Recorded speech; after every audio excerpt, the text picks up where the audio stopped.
Bonjour et bienvenue sur rustamerican.com. Alors tout d'abord, bonne année 2017 puisque c'est la première vidéo de cette année. Donc je vous souhaite à tous santé, argent, bonheur, tout ce que vous voulez.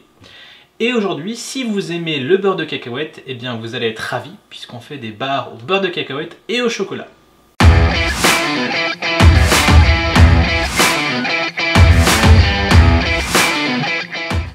Alors, ces bars au beurre de cacahuète et au chocolat sont un véritable classique des mères de famille américaines et elles ont deux avantages.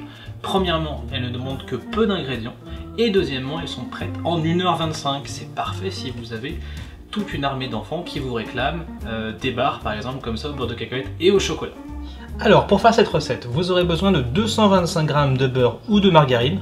Moi je l'ai déjà fait fondre, il faudra le faire plus tard dans la recette. Vous aurez besoin de 170 g normalement aux États-Unis de grammes cracker.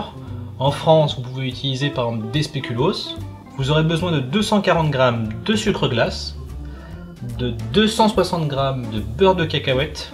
Vous pouvez utiliser du croquant ou du lisse, smooth. Vous aurez également besoin de 250 g de pépites de chocolat mi-sucré. Et par la suite, on va remettre encore 65 g de beurre de cacahuète. Si vous voulez toutes les doses au format américain, il vous suffit de cliquer sur le lien dans la description, j'ai tout sur le site. Ok, donc pour la première partie de la recette, c'est vraiment tout simple, on mélange tout ensemble dans un blender, vous pouvez aussi le faire avec un batteur à main, jusqu'à obtenir une pâte qui soit uniforme.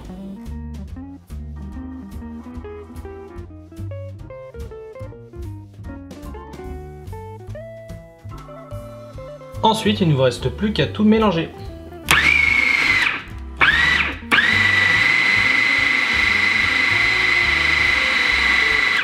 Donc maintenant que vous avez obtenu un mélange bien homogène, on va le verser dans un plat d'environ 30 cm par 20, 33 par 23 si on veut être précis.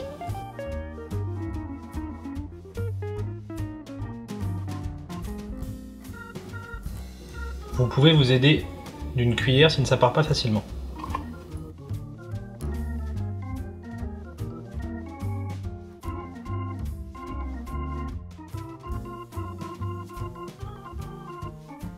Ensuite, il vous suffit de répartir le mélange au fond du plat. Si vous avez un plat d'une taille supérieure, ça n'est pas un problème, simplement les barres seront plus épaisses. Ensuite, on va mettre 65 g de beurre de cacahuète, ça fait à peu près 2 cuillères à soupe, avec les pépites de chocolat, et on va faire fondre ça doucement par tranche de 30 secondes au micro-ondes, ou, si vous avez le temps, ce que je n'ai pas aujourd'hui, vous pouvez également faire un bain-marie, ça sera beaucoup plus simple. Une fois que vous avez fini de faire fondre et que vous avez bien mélangé toutes les 30 secondes le chocolat, avec le beurre de cacahuète, il vous suffit de le verser dessus.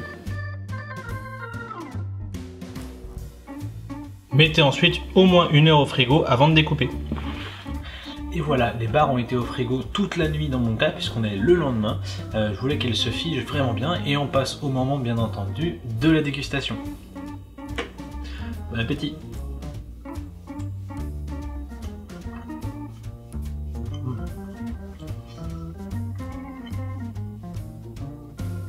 La partie du bas, la partie qui a le plus de beurre de cacahuète, se rapproche vraiment du goût d'un Reese, si vous connaissez. C'est des petites, comme des mini tartelettes au chocolat remplies de beurre de cacahuète.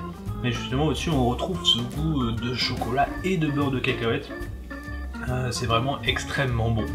Comme vous pouvez le voir, ça se partage très bien, c'est pas trop épais, c'est pas trop fin non plus, c'est vraiment très bien.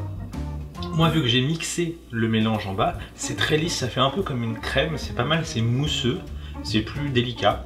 Si vous voulez un aspect un peu plus bar, granola et autres, mélangez plutôt au batteur à main ou encore à la main pour qu'il y ait pas des paquets mais des petits morceaux comme du crumble pour que ça se tienne mieux.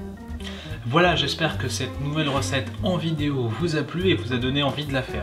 Alors si elle vous a plu justement, mettez un pouce bleu en bas, ça me permettra de savoir que vous avez apprécié la vidéo. N'hésitez pas également à me donner vos commentaires, c'est un nouveau format de vidéo que je teste, c'est plus simple, c'est moins travaillé mais c'est peut-être plus facile pour vous à comprendre.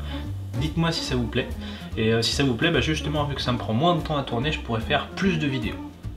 D'ici la prochaine recette, je vous souhaite un bon appétit et je vous dis à bientôt sur rustamerican.com.